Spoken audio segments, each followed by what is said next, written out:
Hi everyone, চলুন আপনাদেরকে একটু শ্রীনগরের বাগ বা বাগিচা বা বাগানগুলো ঘুরিয়ে নিয়ে আসি। আমি এখন শালিমার গার্ডেনে ঢুকবো। চলুন, এখানে আসতে গেলে আপনাদের কি কি গাইডেন্স লাগে আমি বলে দিচ্ছি।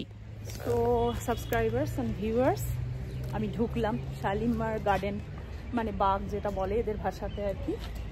এখন তো টিউলিপটা আমরা অবভিয়াসলি মিস করে গেলাম। যা শুনেছি টিউলিপটা এপ্রিলে সিজন হয় 7-8 দিনের জন্য। তো যদি কখনো পসিবল হয় একবার ট্রাই করব। টিউলিপটা দেখার খুব ইচ্ছা আছে, একটা ফেস্টিভ্যাল হয়, বাট তার জন্য আপনাকে এপ্রিলে ওই 7-8 দিনের মধ্যেই আসতে হবে। যত না দেখতে অপূর্ব, এর গন্ধটা অতি অপূর্ব। আমি জানি না, নাম জানি না, যদি কেউ জানেন নাম কমেন্টে জানাবেন আমাকে। সো ভিউয়ার্স, যেদিন আপনারা শ্রীনগরে ট্রিপ করবেন সেদিন এই গার্ডেনগুলো অবশ্যই সেই ট্রিপের মধ্যে থাকবে। আপনারা পার্সোনাল করুন বা কোনো ট্রাভেল এজেন্সি থেকে করুন, এগুলো কম্পালসারি, এগুলো মিস করবেন না। আর এই জুলাই মাসে আমি যে কালারফুল গার্ডেনগুলো আপনাদেরকে দেখাতে পাচ্ছি, এটা একটা দারুণ সৌন্দর্য। আর শীতকালে একটা বরফে ঢাকা, দেখুন কি অপূর্ব কালারফুল লাগছে। শালিমার বাগটা ভীষণ সুন্দর, সেই রাজাদের বাদশাদের আমলের, মুঘল আমলের গার্ডেন। এটা এখন মেনটেন করে এখন একটা ট্যুরিস্টদের দেখার জায়গা। এটাতে ঢুকতে গেলে আপনাকে টিকিট লাগবে। বড়দের জন্য হচ্ছে 24 টাকা আর ছোটদের জন্য হচ্ছে 12 টাকা। কাশ্মীরি চেরিজ দেখিয়ে, থ্যাংক ইউ।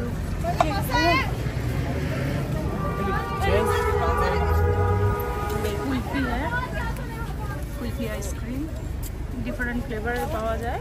আমরা কেশর পেস্তা খাই। তো নিশাদ গার্ডেনে ঢুকছি এবার আমরা। শালিমারের পরে ভীষণ ওভারক্রাউডেড দেখছি আজ। এখানটায় একটা ওই ঝর্ণার মতন করা রয়েছে। আচ্ছা, একই টিকিটের পয়সা আমি যা দেখতে পাচ্ছি, অ্যাডাল্টদের জন্য 24 টাকা, চাইল্ডদের জন্য 12 টাকা। স্কুল স্টুডেন্ট রয়েছে, যে একটু দেখাই আমি আপনাদের। হ্যাঁ, লোকাল স্কুল চিলড্রেনরা রয়েছে, কোনো ওদের ভিজিট আছে মনে হয়। আর এই জায়গাটা আমার বেশ ভালো লাগছে। আর পিছনে হচ্ছে ডাল লেক। তো আমি চৈত্রা, আমার চ্যানেলে আপনাদেরকে স্বাগত করছি। আর যখনই আপনারা কাশ্মীর ট্রিপে আসবেন, শ্রীনগরের যে ট্রিপটা থাকবে তার মধ্যে এই গার্ডেনগুলো, শালিমার বাগ, নিশাদ গার্ডেন, আরও অনেক গার্ডেন আছে, সেগুলো আপনারা নিজেদের প্ল্যানে রাখবেন। একটা এন্ট্রির টিকিট থাকে, সেটা পার্সোনাল থাকে। আপনার ট্রাভেল এজেন্সির সাথে কন্ট্যাক্ট থাকলেও এটা নিজেকেই কাটতে হয়। এখানটাতে সব কাশ্মীরি ড্রেস পাওয়া যাচ্ছে, ট্র্যাডিশনাল। এগুলো পরে আপনি ভাড়া করে 150-200 এরকম বলে ওরা, আপনি ছবি তুলতে পারেন। আমি এখনও করিনি, কারণ প্রচণ্ড গরম লাগছে আমার আজকে। অন্য কোনো জায়গায় পেহেলগাঁও বা যেখানে যাবো করবো, আমি প্রচণ্ড হট লাগছে। এটা পরলে আরও গরম লাগবে, ওই জন্য আমি ওয়েট করছি। রোদের মধ্যে প্রচণ্ড কষ্ট হচ্ছে হাঁটতে, একটু বসেই পড়লাম। তবে নিশাদ গার্ডেনটা কিন্তু ভিউটা একটু বেটার লাগছে আমার। এখানে একদিকে ডাল লেক দেখতে পেলাম আর পাহাড়ের কোলে, আর এটা স্টেপ বাই স্টেপ একটা জলের সোর্স রয়েছে। রোদের মধ্যে হাঁটতে ভীষণ কষ্ট হলেও ওই জলের সোর্সটা কোথার থেকে আসছে এটা ফলো করতে করতে অনেকটা হেঁটে ফেলেছি। এখানে দেখুন একটা ওই ফাউন্টেন করে রয়েছে অনেক কিছুই, দেখছেন ওপর থেকে ভিউটা বেশ সুন্দর না? প্রচণ্ড গরম, দাঁড়ানো যাচ্ছে না এত রোদের মধ্যে। বাবারে বাবা, পেলাম অবশেষে সেই মুঘল বাদশাদের আমলে তাদের মনে হয় কোনো রিল্যাক্স করার জায়গা, একটা ছোট কিছু ঘরের মতো রয়েছে। আর এইখান থেকেই অরিজিনালি জলটা কোনো একটা জায়গার থেকে আসছে।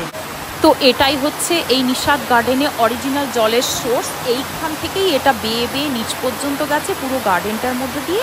আর আওয়াজটা শুনতে পাচ্ছেন, কি ভয়াবহ আওয়াজটা। আর এটাই মনে হচ্ছে গিয়ে পরে ডাল লেকে মিশছে আর কি। আমি দেখালাম না, এই গার্ডেনটায় উঠেই অপোজিট দিক থেকে ডাল লেকটা দেখা যাচ্ছে কাশ্মীরের, শ্রীনগরের। তো এটাই হবে। ট্যুরিস্ট বা লোকাল লোকেরা বেশ এনজয় করছে, প্রচুর স্কুল স্টুডেন্ট রয়েছে, তারাও এনজয় করছে। আর ট্যুরিস্টরা বিভিন্ন ধরনের বিভিন্ন পোজ দিয়ে এই জলটার চারপাশে ফটো তোলার চেষ্টা করছে। জাস্ট এই রুফের কাজটা আমার নজর কাড়লো। এই যে ছাদটার যে কাজটা দেখুন, একদম বাদশাদের আমলের, যে মুঘল বাদশাদের আমলের কাজ, একদম দারুণ গর্জিয়াস একটা রাজকীয় ব্যাপার, তাই না বলুন? আশা করি আপনাদের এই শালিমার গার্ডেন আর নিশাদ গার্ডেনটা ঘুরতে ভালোই লাগলো। শ্রীনগরে একটু গাইডেন্স যেটা দেওয়ার ছিল দিলাম। আপনারা আসলে এগুলো মিস করবেন না, অবশ্যই ঘুরে যাবেন, বেশ ভালোই লাগবে।